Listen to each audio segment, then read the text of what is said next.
representative of, sort of representing someone who wasn't there with us.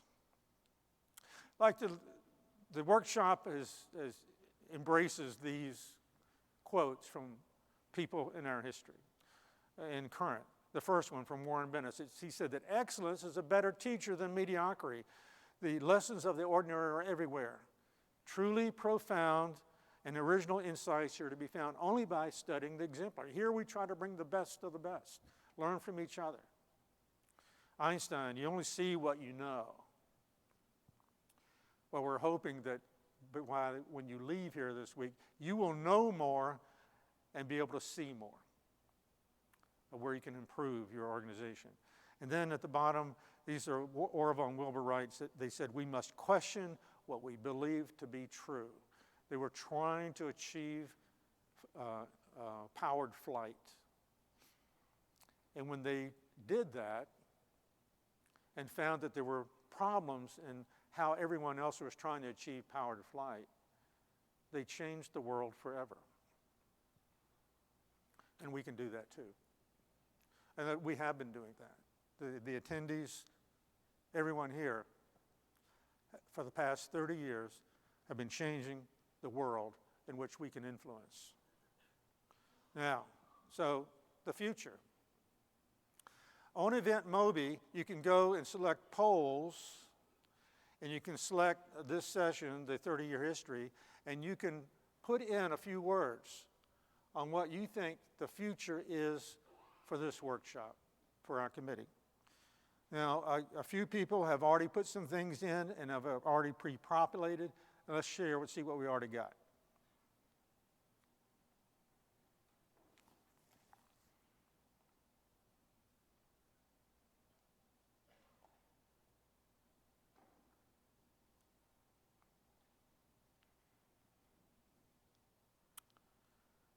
We're changing and advancing the electrical safety culture. If we don't do it, who's going to do it? We can change the future. We can build the future in electrical safety. I hope to see you next year in Reno and in the future years beyond. Thank you very much.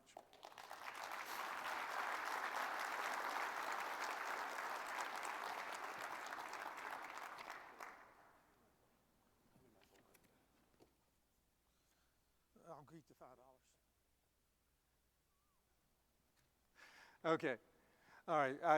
Since I'm already up here, Thomas asked me to do something that is very humbling for me, and that is to introduce our keynote speakers. We have two. Dr. Raphael Lee and Dr. Neil Pliskin are the center of excellence for the research in electrical injury in the world. I mentioned that Dr. Mary Capelli-Shelpfeifer helped us create this connection back in 1995. Dr. Lee was our keynote speaker in 2003, and he's back here today. So let me introduce Raphael and Neil. Dr. Raphael Lee is the Paul S. and Eileen T. Russell Distinguished Service Professor at the University of Chicago, and is the founder of the Chicago Electrical Trauma Rehabilitation Institute. He is a PhD electrical engineer and a plastic surgeon. His journey took him through MIT and Harvard before he landed at University of Chicago. His research is focused on the biophysical pathogenesis and treatment of trauma, including electric shock injuries. He is a life fellow of the IEEE and has been elected to the National Academy of Engineering, the American Surgical Association, and the International Academy of Medical and Biological Engineering. He's received many awards and honors. He's recognized around the world as the center of knowledge in electrical trauma. Dr. Neil Pliskin is a PhD neuropsychologist. He's the professor of clinical psychiatry and neurology at the University of Chicago, or University of Illinois at Chicago, and is one of the collaborators, along with Dr. Lee, in the Chicago Electrical Trauma Rehabilitation Institute. He's a board-certified clinical neuropsychologist and past president of the Society for Clinical Neuropsychology. He has devoted his clinical career to investigating cognitive and behavioral disorders, including brain trauma and electrical injury. He is the fellow of the American Psychological Association and the National Academy of Neuropsychology. He was awarded a presidential citation by the American Psychological Association in 2010 for dedicated service to the profession as an advocate, scientist, educator, and practitioner of neuropsychology. Indeed, my pleasure to introduce, I think Dr. Raphael Lee is our first speaker. Let's welcome Dr. Lee and Dr. Pliskin.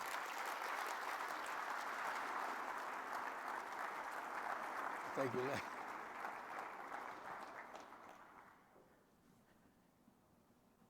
So thank you, Lanny. That's really fantastic, really honorable recognition. To say that I'm the center of knowledge is a little bit over the top, but we've been working. I've had the pleasure of working with a wonderful team, and for the last 30 years, slightly over that, on the problem of electrical injuries.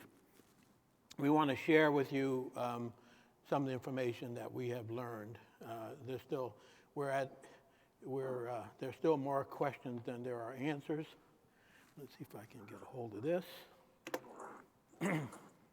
And we're going to do a bit of a hybrid presentation. Dr. Pliskin is going to be wired in through Zoom, and hopefully we've gotten things ironed out and coordinated so that this gets done in a timely fashion. But so first of all, thanks to you guys. I participated in this meeting for a number of years, approximately 20 years ago more, and this society has really grown. And if you look at the problem of electrical injury, it's the safety people like yourselves that have made a huge difference in terms of number of people being injured or the consequences. If you're just measuring numbers, despite the fact that exposure and use of electricity and electrical power is increasing all the time. So, the tribute belongs to you, and it's gratifying to me to see the growth of this organization. So I just feel great about the future being here. So, okay, but it's still a problem, right? That's why we're here. And there are still many, lots of electrical injuries go unreported. What numbers you see in the American Burn Association of, several thousand cases receive, hospital attention is probably much less than it really is. But on the medical side, the treatment of electrical injury hasn't really changed a whole lot over the last few decades. And there's a reason for that. Part of the problem is that it is a really complicated biophysical problem, the electrical shock injury, because electricity can do damage to tissues in more than one way. It's widely recognized that passing current through a conductor is going to generate heat, and you can see sometimes patients with long contacts get significant thermal burns. But also, there's a lot of electrical things in the body, including the cell membranes and the proteins and so forth, that are acted upon by the electrical force that's generated by the contact. And of course, that force and the damage that occurs from that happens in milliseconds, and it takes typically on the order of seconds to cause significant thermal damage beyond the point of skin contact. So it was the recognition of the non-thermal aspect of it that really sort of was a game changer. One of the things that we were involved in the 1980s, and that led to realizing that or giving insight into the complexity of the clinical manifestations.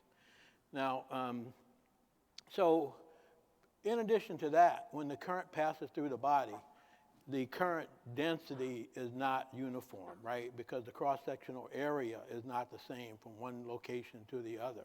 Like in this illustration here, the current passing from hand to hand as the current passes through the chest, you know, the ability, it has a much wider current path, and the current density is much lower. And by Ohm's law, we know that the current density and the conductivity of tissue are the determining factors for the electrical field strength, which is the main thing that matters in terms of kinetics of damage. So, okay, so it's a very non-uniform injury pattern. Okay, that adds to the complexity of the problem. So, and in addition to that, not all tissues are equally the same in terms of their susceptibility to injury. Skeletal muscle and nerve tissues, skeletal muscle, the muscles that use to move around, and nerves, transmit electrical signals, are specifically designed to be highly sensitive to electrical signals. That's why your brain thinks to move your finger, and you send a tiny signal down, you can do it. And that signal is the factors, the features that make the cells very sensitive to tiny electrical signals also make them very vulnerable when they get a non-physiologic, high, strong signal, such as an electrical shock. And that damage, as we talked about, this non-thermal type of damage, happens on the scale of microseconds to milliseconds as opposed to seconds. So when we think about safety and design principles, that's another frontier that we need to think about going forward. And here we see a modeling, the combination, the computational modeling is just beginning. We need to do a lot more of that, perhaps in collaboration with you guys to really kind of educate ourselves about what to expect, so that can be used, in the medical community to educate and train new physicians coming in about what to anticipate in terms of areas of damage and electrical shock. So in 1991, as Lanny Floyd mentioned, in collaboration with Mary Capelli and Neil Pliskin and several other people, we formed a multidisciplinary organization to try and understand what was going on with these patients that were often referred to us, who had all kinds of problems that we didn't think should be related to electrical shock, especially when the electrical shock might have gone from hand to foot, and now they have psychological issues. How'd that happen? No one believed that, okay, because there was no brain current at all. So anyway, you'll hear a lot more about that. And so that team has grown. I think we've made some contributions in understanding that, and you're going to hear from the World Authority about that in a minute. And now now there are programs like that one in other countries like Canada and France and China, which is shown here. We have active collaborations trying to understand and make progress to improve the outcomes of patients with electrical shock injuries. So just to lead into Dr. Pliskin, I've already said that nerves and muscles are designed to be very sensitive and react to small electrical signals. And when you get a shock, and the nerves are not designed for that, and the muscles are not designed for that, they become damaged. And of course, the peripheral nervous system and the central nervous system are all one system. They're all connected together. When you damage the peripheral nerves, there are immediate adaptive changes in the spinal cord. And then when that nerve heals, it changes back. And I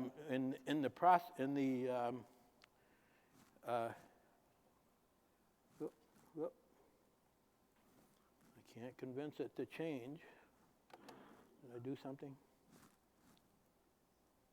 Well, I'm the guy that's pushing it too fast now. Trying to make up for time. Okay. Sorry about that. Oops. All right, so when the peripheral nervous system is injured, and then it usually takes some time for the injury process to start to repair itself through peripheral nerve regeneration. And then when the nerves regenerate, particularly we're talking about the most sensitive nerves are the ones that control muscles, and which is the top priority for the spinal cord to keep your posture and balance and coordination. And when they heal back, they don't exactly heal back to the same place most of the time.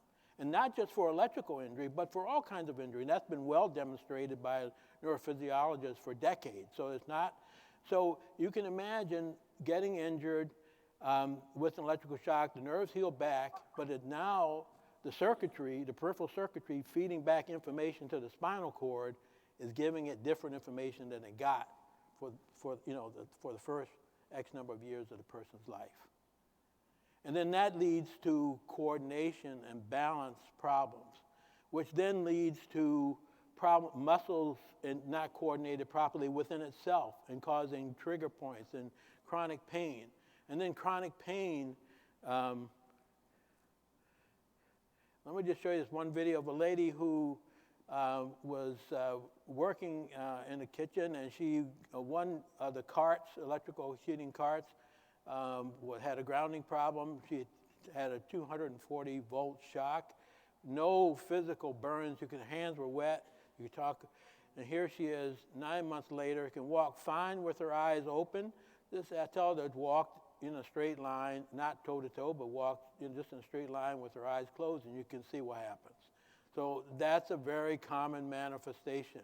And imagine trying to do a job like climb up on a ladder and wire something and hold a few other things that you screw in something at the same time. You can't do it as fast. So that coordination problem leads to trigger points, and then that chronic pain from those kinds of things we think. And what I'm telling you now is all what we would call hypothesis that we're trying to test and understand to learn better how to intervene if it's true. But that's what that's where the focus of our research is right now, and that leads to lots of central neurological problems. And Dr. Pliskin is going to take it from here, and he is indeed the world's expert on and the consultant to every organization you can think of on electrical injury. Dr. Pliskin. Thank you very much, Dr. Lee.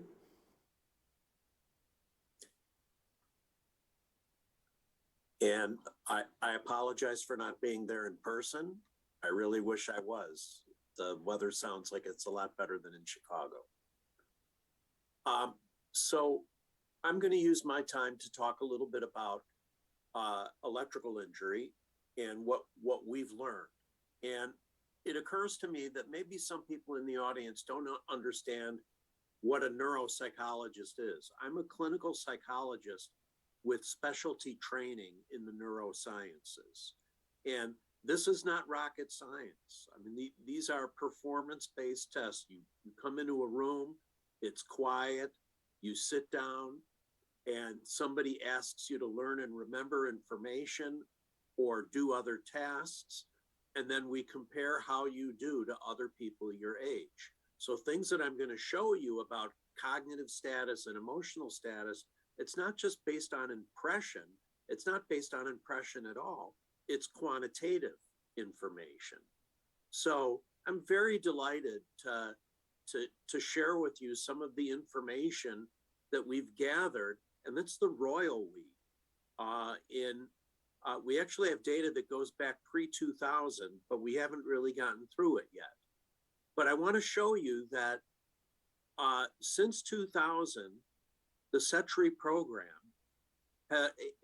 and myself have seen 185 people who have had electrical shock injuries.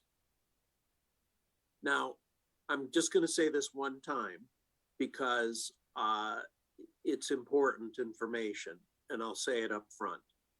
The people who came to the Cetri program are people who were having difficulties.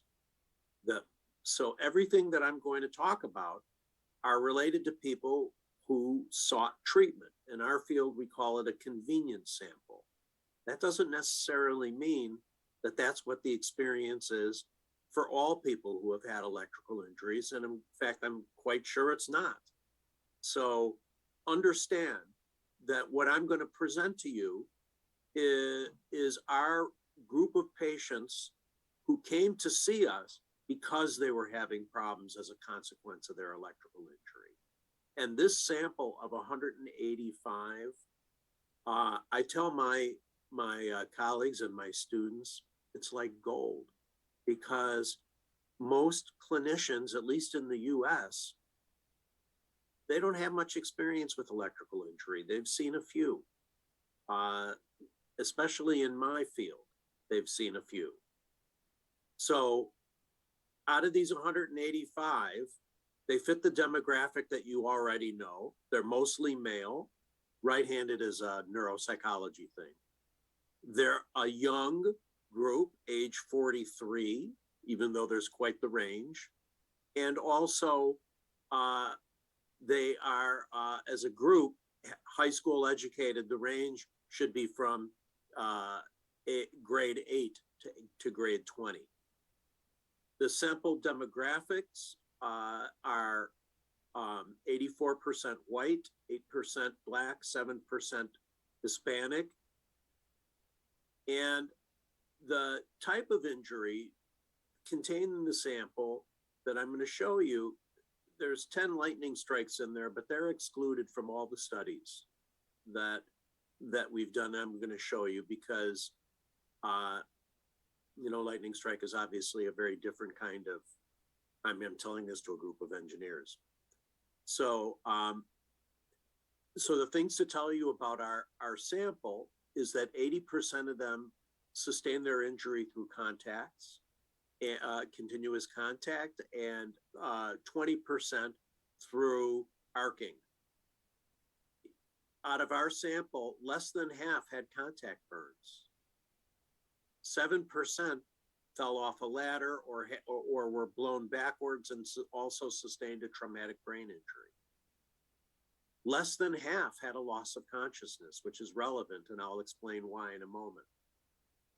62% hospitalized, 31% requiring surgery, and I say only, thankfully, 5.5% who suffered cardiac arrest.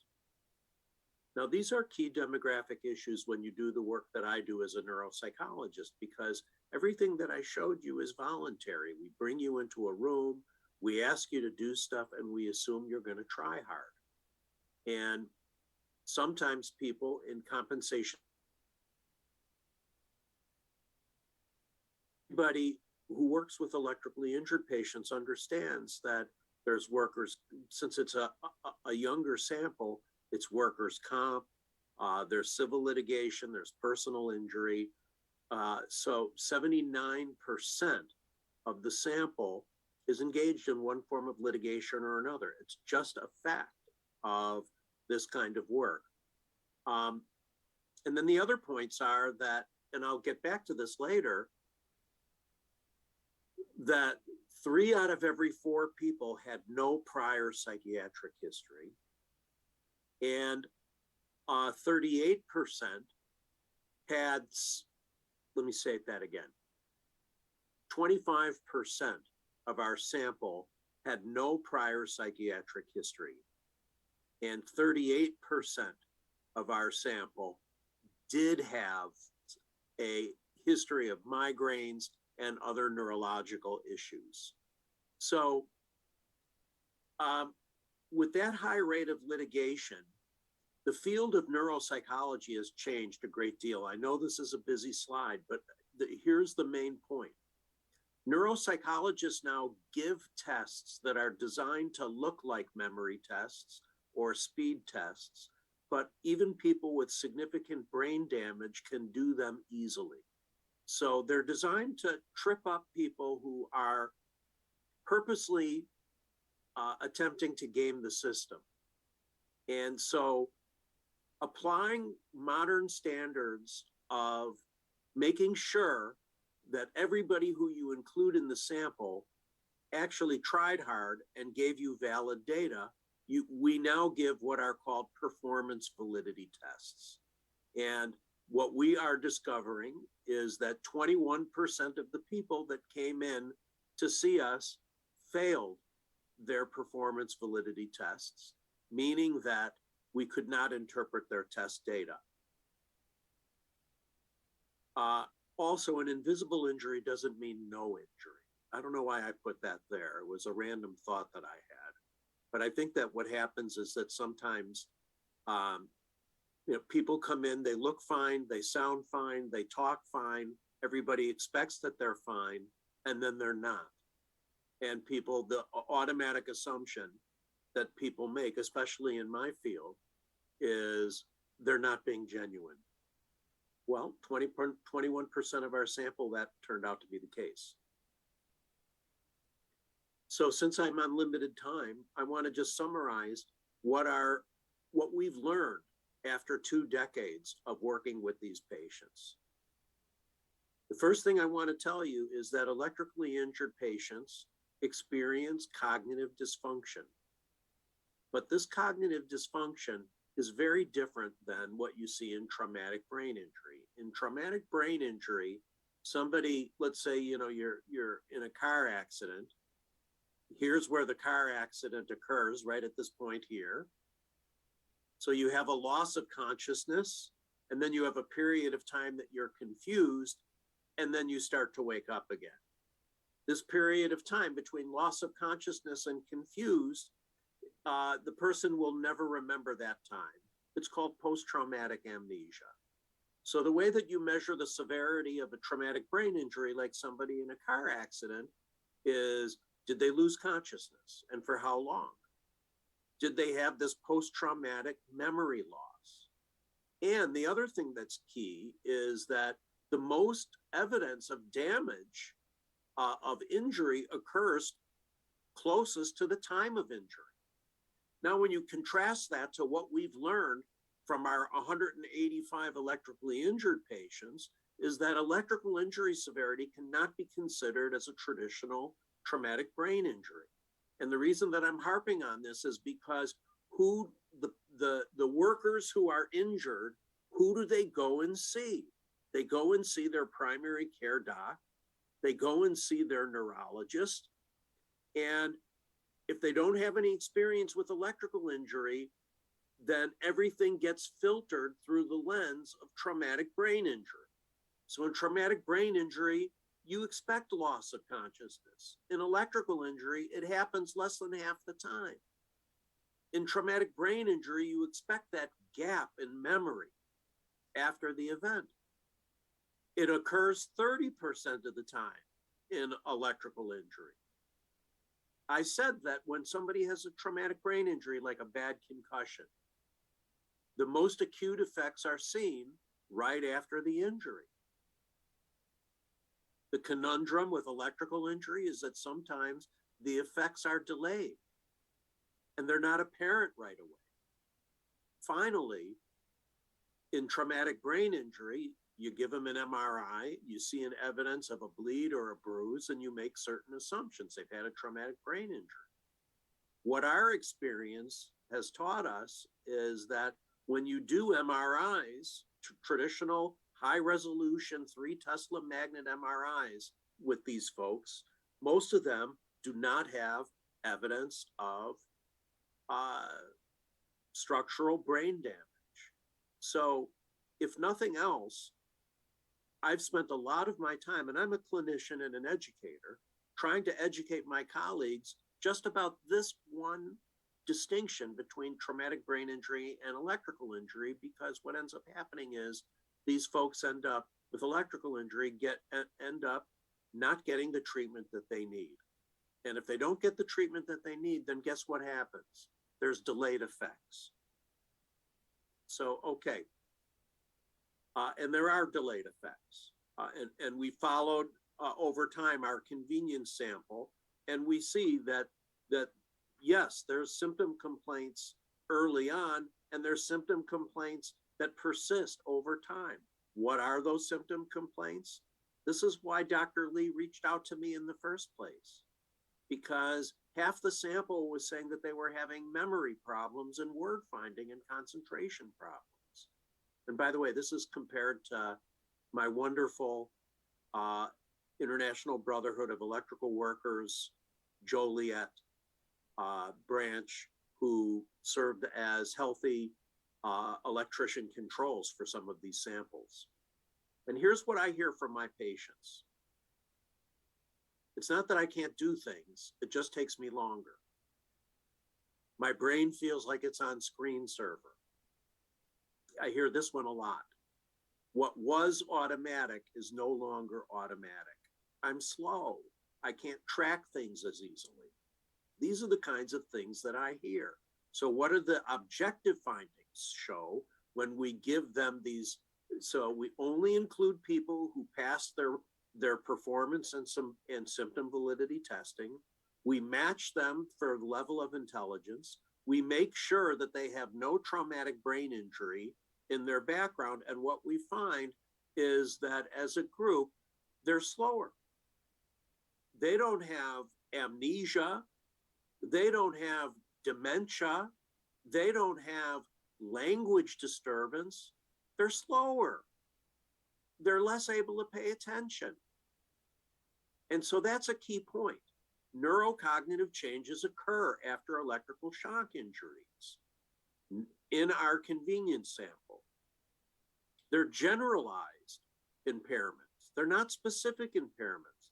So we don't typically expect to see someone who comes in who has an amnesia or a focal neurological deficit. And what we've learned in 2+ decades is that there are multiple contributing factors to this, which I'm going to go through now with you. But here's the take-home message, that the origin of cognitive impairment and electrical injury is multifactorial. And you have to recognize what these different factors are. And by recognizing them, you can design optimal treatment strategies to pursue proper diagnosis and treatment. Too many times, I've seen electrically injured individuals not taken seriously or seen as weak in character.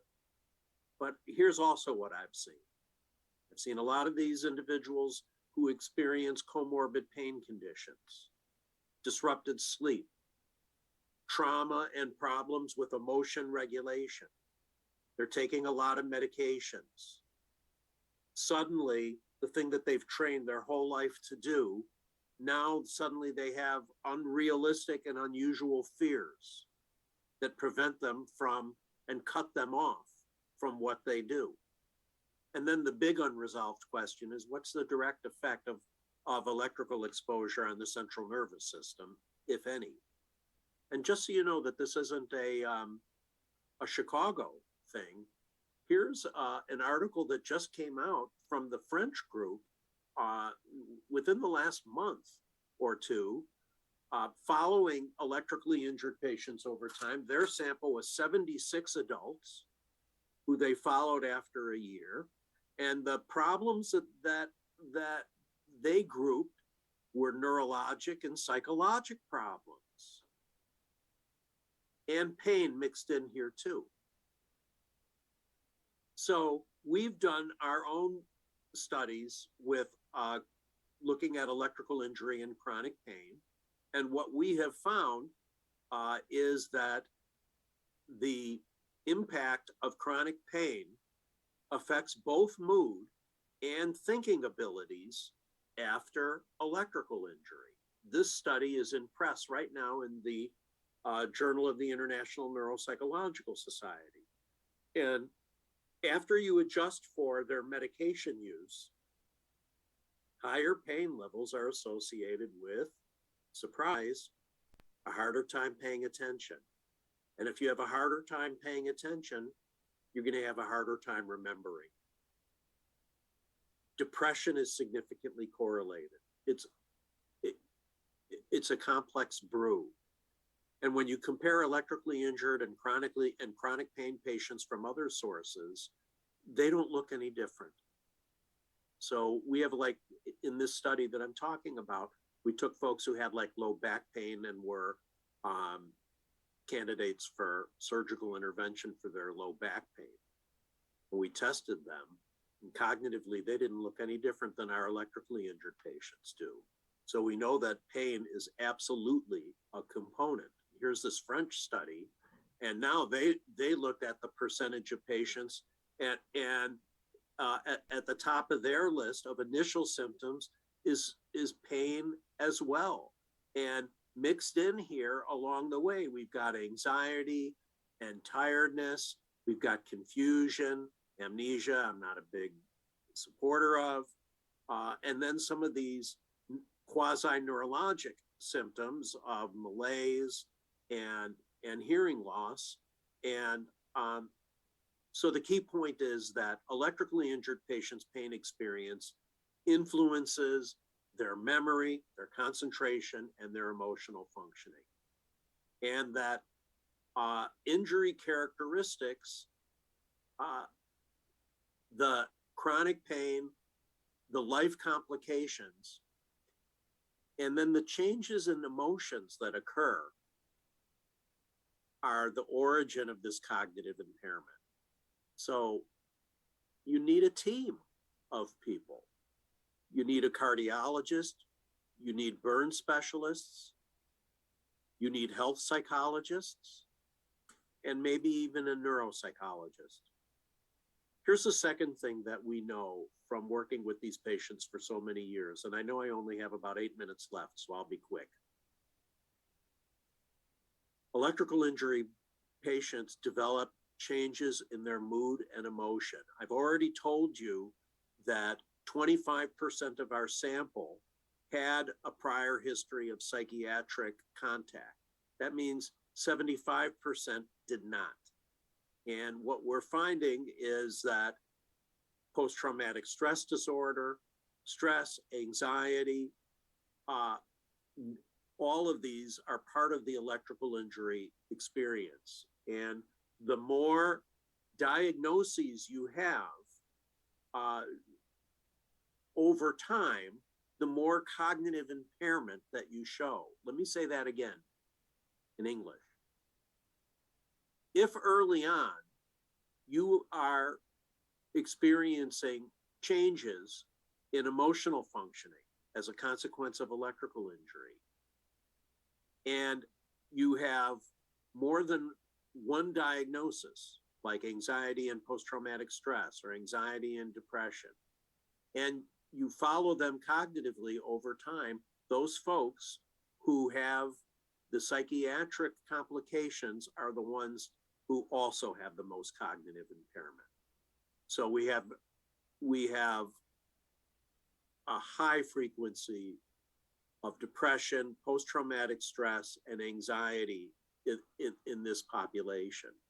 And again, our board certified psychiatrists tell us that 78% of our convenience sample had a treatable psychiatric disorder versus the 25% with prior history.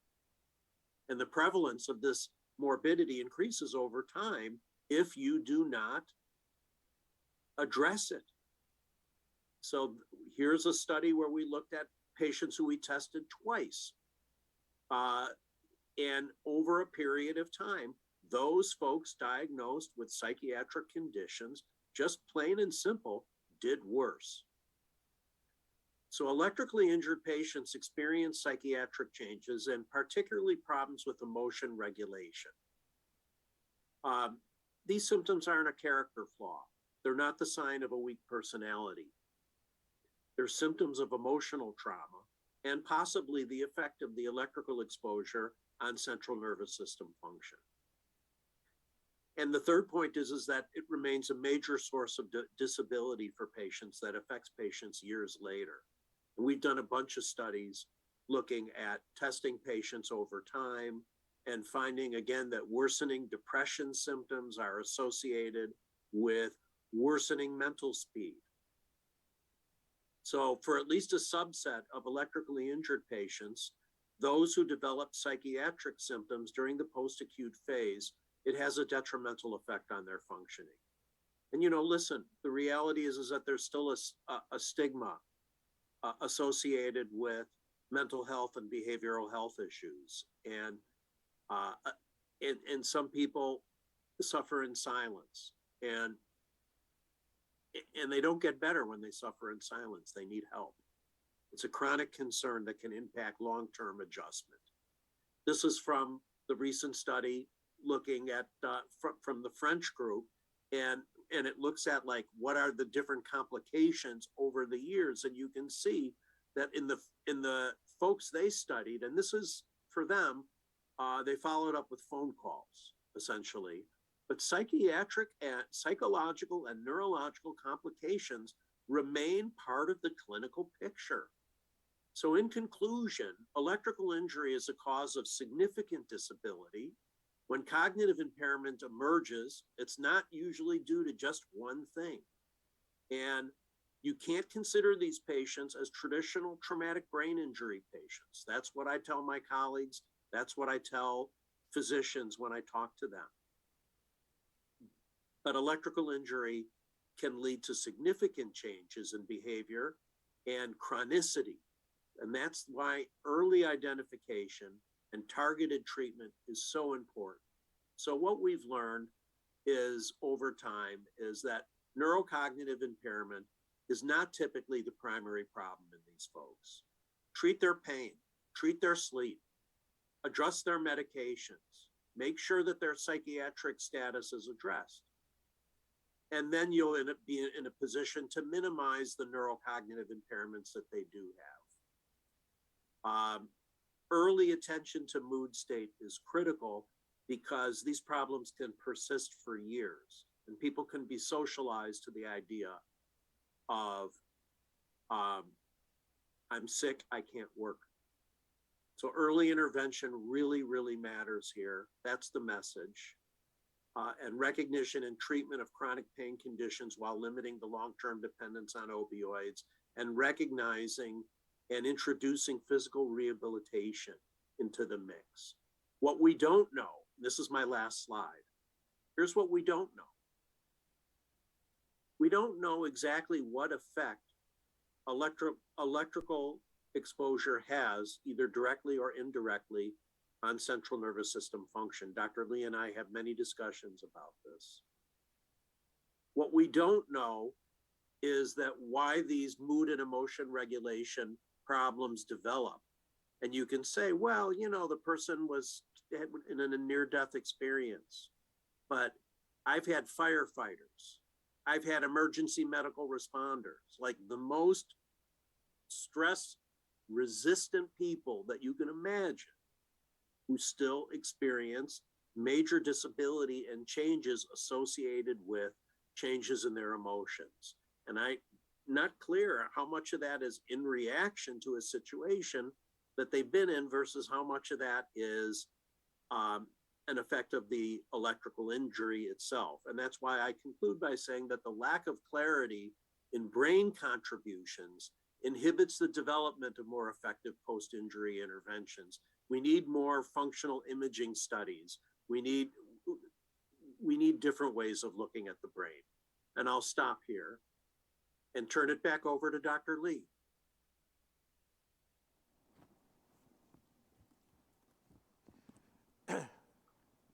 At this point, I think we're happy to take any questions. I'm sorry. Thank you. Thank you, Neil. All right, you want to take questions? Okay. Yes. Any questions? Over here. Yeah, Bob Herzig, Herzig Engineering, extremely fascinating and very enlightening to see the real life and empirical part of the presentation from, you know, actual test data. So as an employer of electricians, you know, my concern is what pathway forward do we need to consider hiring people that have been through serious electrical shock conditions like you've outlined? And also, I'd like to ask, where could we go to follow you more closely, real time, on the research and the fascinating data that you guys have presented? So I'm going to say a couple of things. And Neil, did you hear that? I sure did. Okay. All right. So my two comments are this. The first thing really is, and as a major problem, is that up until recently, the third-party payers, which are listening to mostly trauma surgeons and so forth, didn't believe that any of this was tied to electrical injury, anything that, you know, so they did. And the reason why so many people really had to get an attorney to get any kind of medical care is because they were just simply cut off, and then get early care, no aggressive early intervention and so forth, because now there are a number of studies that, and people, it's no longer ignorable. So that's number one in terms of what needs to be done going forward about that. And so getting, helping individuals get early intervention in terms of experience rehabilitation is really, I think, an important thing. The second thing, part in terms of how do you manage someone or how, who had an electrical injury and what needs to be done, I'm going to ask Dr. Pliskin. I'll defer to Dr. Pliskin on that question. Well, okay, so I always break it down into three categories. Their physical symptoms, their cognitive symptoms, and their emotional status. Now, the way I understood your question was, how safe are you at hiring people who have had electrical injury? Am I understanding that question correctly? Or what to do about it when you have an employee that has an electrical injury? Yeah, of course, we're in a dangerous industry where people are expected to be around energized conductors at times. And so, to hear that their cognitive, their motor skills are slowed and delayed is concerning because it, puts them again in harm's way. Absolutely. And so, without doing too much damage to the industry, I would say that if you know that someone's been through that kind of experience, it's not unreasonable for them to have a cognitive evaluation done, a neuropsychological evaluation done. And that can be accomplished really through the primary care physician can arrange that. But I mean, what you're asking for are performance-based measurements of someone's capabilities. And if you know that someone's been in a significant injury and you have concerns, get them evaluated. And I would add to that we often, when we see those patients, they really get a comprehensive evaluation, not only psychological evaluations, but oftentimes psychiatry. We have a physiatrist and a neurologist who's now seen over a couple hundred of these patients, and depending upon what they need. So it really takes a team effort, and the team meets and puts together a comprehensive report. And I do think because of the complexity of this type of injury, a team evaluation is really critically important. All right, over here, please state your name and your organization. Okay, Lanny Floyd, University of Alabama, Birmingham. Again, thank you both for being here. We're coming at the group here in this audience, for most of us anyway, we are concerned about how to change the culture of the acceptance of electric shock with no apparent injury. So we're not coming at it from the side that you are coming from and how to evaluate the neurological impact. But how do we change the culture where people understand that just because you walk away from the injury, that it was okay? And I don't know, not asking that you have the answer on that, but we're launching a study group or a ad hoc committee.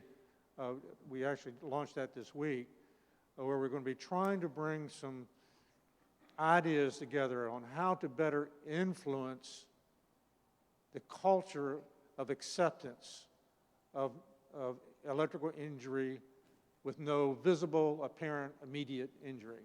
And I don't know if, hopefully we'll have ways to collaborate on that. You may have ideas on that. Again, I don't think we have the answer right now, but I'm curious about your thoughts on that. I've got an answer. Education, absolutely critical. And it's really no different than what I face in terms of the stigma every day from people who have behavioral health and mental health issues. They're all invisible unless you ask about them. And that's how you find out. So how do you change a culture of acceptance is by talking about it and educating people. So that means bringing in people who have had electrical injury experiences, legitimate ones, and have them talk about their experience.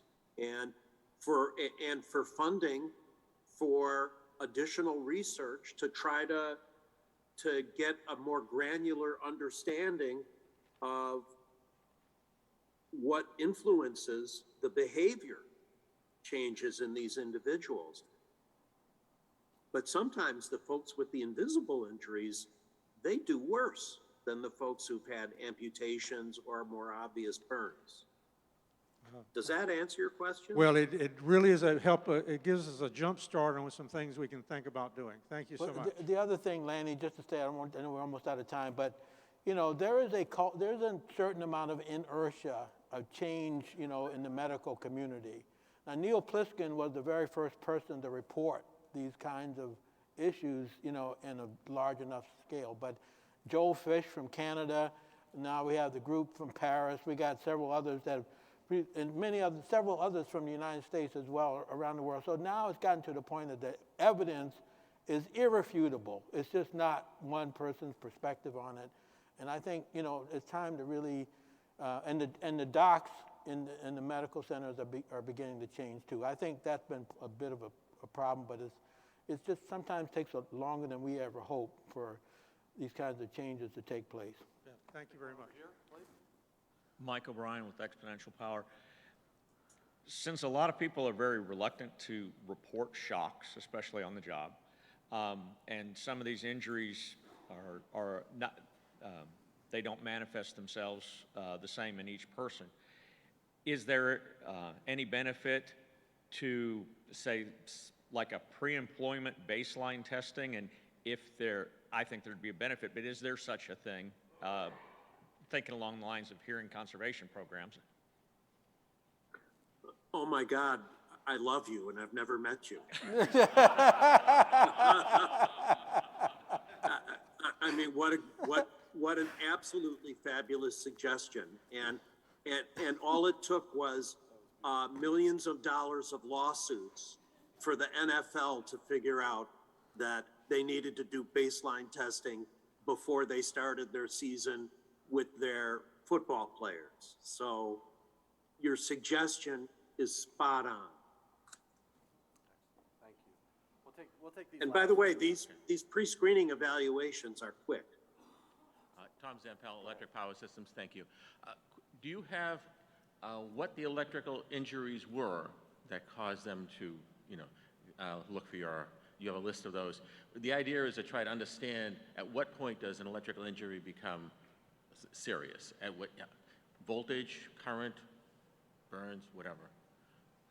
Yeah, we're just simply not at that point. Hopefully we get there. We're trying to figure out, you know, in that convenience sample that Dr. Pliskin referred to, you know, what really can we, you know, what are the mechanisms? Because, you know, the electric field strength in terms of the physics is strong enough, you know, in the peripheral extremities, you know, not strong enough when it gets to the spinal cord. Very few people have direct shocks to the brain. And so we're trying to put together, I mean, that's our main research effort right now, to understand that. And once we do, then I think we can address thresholds. Okay. But yeah, Right. I agree with you. That's what needs to happen. Of what you have observed so far? I mean, as far as, you know, what occurred to cause those electrical injuries that you could share? Maybe you can at this point. I'm sorry, I don't understand. In other words, every person you interviewed had an electrical injury, and it was caused Yes. by something. And The answer to the question is yes. We in our database that we've done by grassroots, we have specific information about the nature of the contact. Was it hand to hand? Was there evidence of thermal injury? Yeah, we have all of that information on that 185 people. And we're then just starting to go through it. That's affected by body position, what kind of clothing, what they were standing on. The whole circuit matters. It's not simple. Okay, thank you. All right, last question, please. Zach Thompson, Interjection Renewables. I was just wondering how many of the patients that you saw had prior diagnosis of like ADHD, and if there was a significant or discernible difference in their emotional state and stuff like that after the electrical shock. I can't give you an exact answer of how many people had ADHD. The overall sample had 25% had some kind of condition, and I would have to go back and look and see if ADHD was that condition. What was the second part of your question? Sorry, sat down. If there was a discernible difference in the emotional state afterwards, I guess it would also depend on whether they're untreated or treated. Yeah, Well, you think about ADHD, you think about impulsivity, you think about hyperactivity, you think about inattentiveness. What we've seen more in our sample has been high anxiety, fearfulness, depression, avoidance of all things electricity related. And if you superimposed all that on top of someone with ADHD, of course, it would make them even more dysfunctional. But even just having those symptoms without ADHD is what has led to the findings of attention and processing slowness. And I just wanted to say one more thing. Somebody had asked earlier about how to keep track of our work, and that would be through Cetri, CETRI.org.